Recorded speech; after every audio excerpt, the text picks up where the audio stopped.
move forward from where we are? Yes. On the governance part of it. There are a few things that we could try to do. One is put on the table what the CEO has got, right?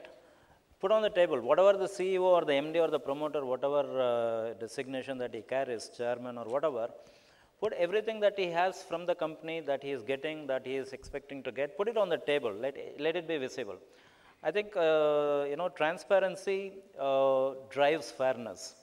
You just be transparent. You don't have to say, I'm going to be very fair. Just be transparent. You can never be unfair.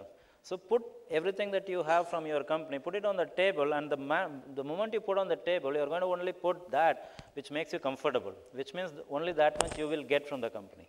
So that's something that we can all try to do. And one example, at least in Equitas, what we do is, my salary is part of my presentation which goes out to all my new joiners. Every guy who joins in the company, he gets an induction the first day in office, and he sees a presentation of which one slide is my salary. So he gets to know what his MD gets on the day one.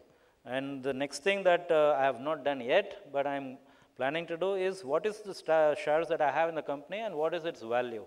I'm planning to put that also in some kind of a public space. So put it there on the table what I have, and if I'm comfortable, then that's good. If I'm not comfortable, then there's something wrong with that.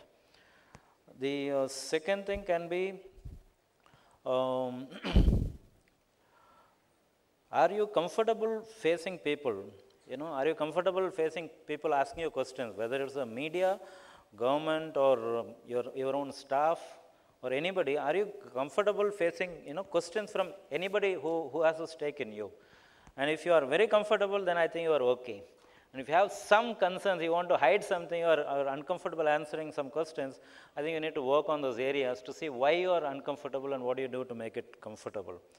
And third thing I would say is, at the end of the day, when you go back home, are you in a position to play with your kids or grandchildren, whatever you have at home? Are you comfortable just happily playing with them with a free mind and then go back to bed peacefully? So I think that's, if you are able to do that, I think you are okay in life. But what about the issue of regulation, Vasu? I mean, see, regulation.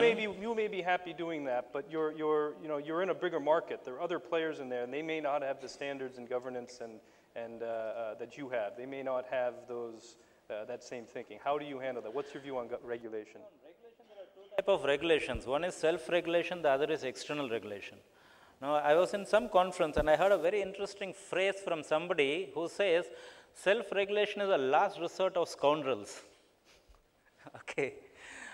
And I guess in microfinance in India, as of today, that's my personal opinion, please don't mistake me, I believe we are not scoundrelish enough. So we don't have a proper self-regulation also. And so we are facing external regulation now. I think we just need to reduce our scoundrelishness to some extent and start getting better self-regulated. Then maybe the external regulation will be more supportive and not destructive.